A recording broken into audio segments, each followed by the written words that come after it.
প্রিয় শিক্ষার্থীরা কেমন আছো সবাই? আশা করি সবাই অনেক ভালো আছো। SAARC এডুকেশনে তোমাদের সবাইকে স্বাগতম। আমি তোমাদের সাথে আছি Jayashree Bhattacharya, assistant teacher, SAARC international school Bangladesh. দেখো, পঞ্চম শ্রেণীর শিক্ষার্থীরা, আমি বিজ্ঞান বিষয়টি পড়াবো তোমাদেরকে। আজকে আমি অধ্যায় 11 তোমাদের সাথে আলোচনা করব। অধ্যায় 11 আবহাওয়া ও জলবায়ু। এই অধ্যায়ের সংক্ষিপ্ত প্রশ্ন এবং কাঠামোবদ্ধ বা যোগ্যতাভিত্তিক প্রশ্ন নিয়ে আমি তোমাদের সাথে আজকে আলোচনা করব। আমরা লাস্ট ভিডিওতে তোমাদের অধ্যায়টা আমি ভালো করে বুঝিয়ে দিয়েছিলাম এবং সেই অধ্যায় থেকে আমরা শূন্যস্থান পূরণ এবং বাম পাশ ডান পাশ অর্থাৎ মিলকরণ পড়েছিলাম। এখন আজকে আমরা এই প্রশ্নগুলো যদি আলোচনা করি তাহলে আমাদের অধ্যায়টা সম্পূর্ণ শেষ হয়ে যাবে। তাই তোমরা লাস্ট ভিডিওটা অবশ্যই সবাই দেখে নিও। এখন দেখো, আমি প্রথমে এখানে কিছু যোগ্যতাভিত্তিক কাঠামোবদ্ধ লিখেছি এবং এই পাশে লিখেছি সংক্ষিপ্ত প্রশ্ন। প্রথমে আমরা সংক্ষিপ্ত প্রশ্নগুলো আলোচনা করি। প্রথম প্রশ্নটা হচ্ছে 1 নাম্বার প্রশ্ন, আবহাওয়া কি? আবহাওয়া হচ্ছে কোনো নির্দিষ্ট সময়ে কোনো স্থানের যে সাময়িক যে আকাশ ও বায়ুমণ্ডলের অবস্থা, সেটাই হচ্ছে আবহাওয়া। কোনো নির্দিষ্ট সময়ে নির্দিষ্ট স্থানের আকাশ এবং বায়ুমণ্ডলের সাময়িক অবস্থাকে আবহাওয়া বলে। তার মানে দেখো, আমরা যে বলি সকালে ঘুম থেকে ওঠার পর আজকের আবহাওয়া খারাপ বা আজকের আবহাওয়া ভালো, এটা মানে কি? এটার মানে হচ্ছে যে আমরা ওই দিন ওই নির্দিষ্ট সময়ে ওই নির্দিষ্ট স্থানে আমরা দেখি যে বায়ুমণ্ডল এবং আকাশের অবস্থাটা কি, ওই সময়ের সাময়িক অবস্থাটা কি, ওইটাকেই আমরা বলি আবহাওয়া। অর্থাৎ আমরা আবহাওয়া কাকে বলে সেটা কি লিখবো, আরেকবার পড়ে ফেলি। আবহাওয়া হচ্ছে নির্দিষ্ট সময়ে, আমরা এইভাবে সংজ্ঞাটা লিখবো, নির্দিষ্ট সময়ে নির্দিষ্ট স্থানের কোনো নির্দিষ্ট স্থানের আকাশ এবং বায়ুমণ্ডলের সাময়িক অবস্থাকে আবহাওয়া বলে। নির্দিষ্ট সময়ে কোনো নির্দিষ্ট স্থানের আকাশ এবং বায়ুমণ্ডলের সাময়িক অবস্থাকে কি বলে? আবহাওয়া বলে। এটাই হচ্ছে আমাদের আবহাওয়ার সংজ্ঞা। তারপরে হচ্ছে শৈত্যপ্রবাহ কি? শৈত্যপ্রবাহ বলতে আমরা কি বুঝি? আমরা যখন খুব বেশি শীত পড়ে, যেমন গত শীতেও আমরা বলেছিলাম, যেমন দেখবা আব্বু আম্মুরা আমাদেরকে বলে যে শৈত্যপ্রবাহ পড়ছে, সবাই ঠান্ডা লাগাইও না, শীতের কাপড় চোপড় বেশি করে পরো বা বাইরে বের হইও না, এরকম একটা পরিস্থিতি হয়। তো শৈত্যপ্রবাহ মানে হচ্ছে খুব বেশি যখন ঠান্ডা পড়ে। তো শৈত্যপ্রবাহের সংজ্ঞাটা আমরা এইভাবে বলতে পারি যে উত্তরের শুষ্ক ও শীতল বায়ু আমাদের দেশের উপর দিয়ে প্রবাহিত হওয়ার সময় শীতকালে তাপমাত্রা কখনো কখনো অস্বাভাবিক কমে যায়, এই অবস্থাকে শৈত্যপ্রবাহ বলে। অর্থাৎ উত্তরের বায়ু বলতে আমরা বুঝি যে শীতল বায়ু, যেটা শুষ্ক এবং শীতল বায়ু হচ্ছে উত্তরের বায়ু। উত্তরের শুষ্ক এবং শীতল বায়ু যখন আমাদের দেশের উপর দিয়ে প্রবাহিত হয় তখন কি হয়?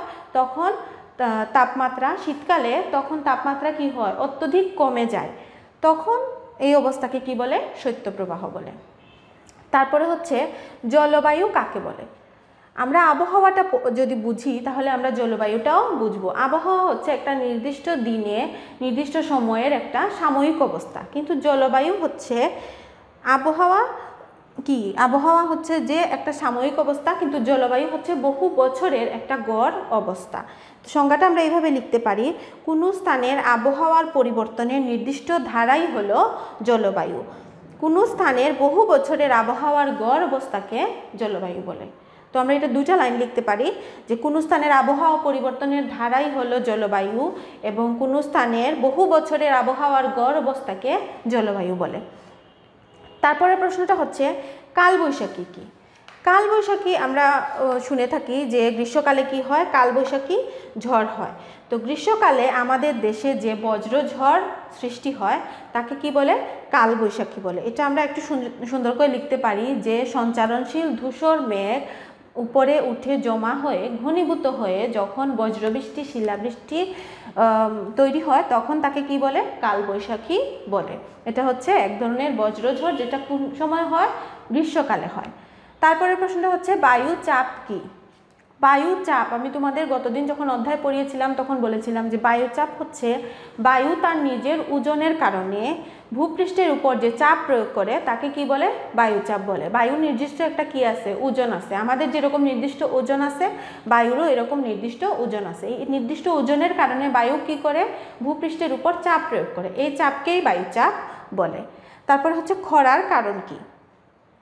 দেখো খরা হচ্ছে যখন কি হয়, অত্যধিক শুষ্ক আবহাওয়ার কারণে মাটি যখন ফেটে যায়, অর্থাৎ খুব বেশি যখন শুষ্কতা বা খুব বেশি গরম দেখা দেয়।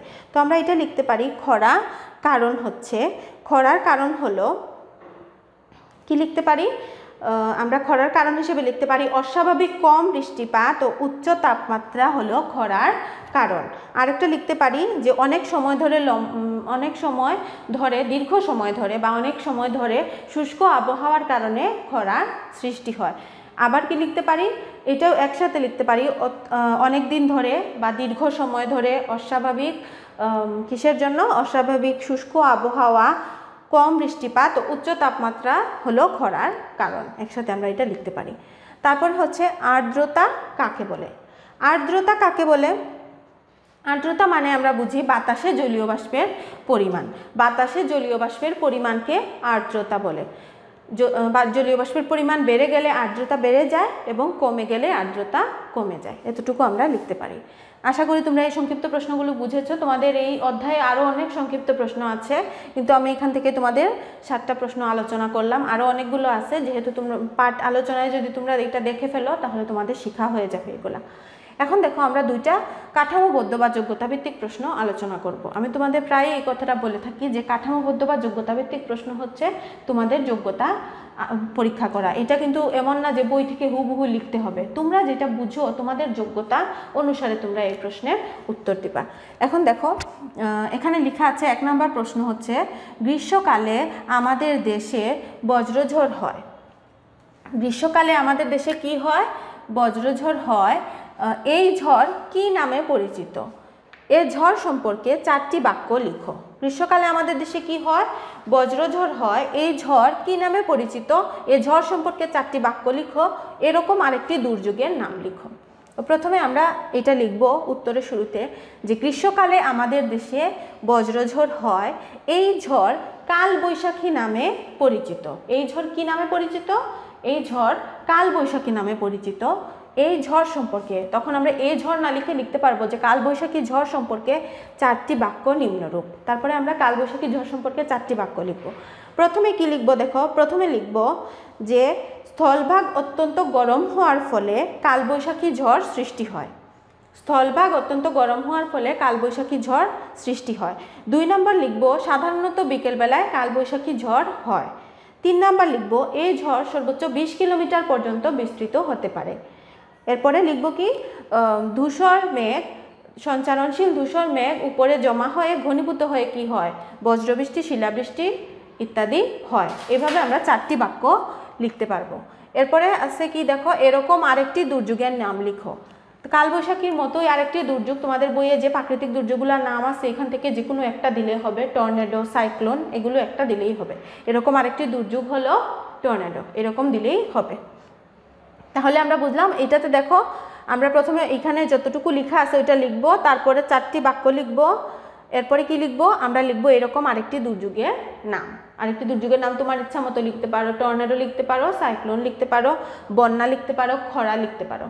তারপরে দেখো 2 নাম্বার, মাহিন বিজ্ঞান বইয়ে একটি প্রাকৃতিক দুর্যোগ সম্পর্কে জানলো যা একটি শক্তিশালী ঘূর্ণায়মান বায়ুপ্রবাহ। মাহিন কোন দুর্যোগ সম্পর্কে জেনেছে? উক্ত দুর্যোগের 3টি বৈশিষ্ট্য লিখো।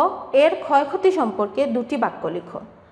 প্রথমে আমরা লিখব উত্তরের শুরুতে মাহিন বিজ্ঞান বইয়ে একটি প্রাকৃতিক দুর্যোগ সম্পর্কে জানলো যা একটি শক্তিশালী ঘূর্ণায়মান বায়ুপ্রবাহ।